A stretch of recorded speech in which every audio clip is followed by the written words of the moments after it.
So the other day, I come across this scripture in John where it talks about how Jesus was walking past this pool called the Pool of Bethesda. And by this pool is like sick people and lame people and paralyzed people. And one of the men that has been laying there had been laying there for like 38 years. And Jesus asked the man, after he learns about his condition, he asked him, like, do you want to get well? And so the man replies and says, like, listen, I'm paraphrasing, listen, like, I've been laying here, I've been trying to get into this pool, but every time I try to, somebody gets in before me, nobody wants to help me.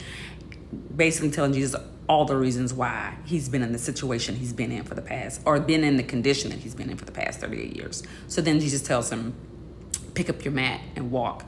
And Jesus, he responds to Jesus, and then he receives his healing, right? And I found that interesting because one, and it wasn't just because the words were in red, but it was Jesus asking, he asked me, do you want to get well? And it hit me because it's like, one, how many times have we been in a situation where, like that man, instead of focusing on like, okay, I don't want to be in this condition anymore, I'm not going to be focused on the excuses, I'm ready to get about this mug, we give the excuse as why we can't, you don't understand, no one's helped me, this is where I've come from, whatever the excuse is. But Jesus didn't ask for that. He asked you, do you want to get better? Do you want to change the situation you're in? But it also took that man's response to Jesus and having to do some kind of part in the walking out of his healing, or walking out of whatever it is that he was wanting to receive.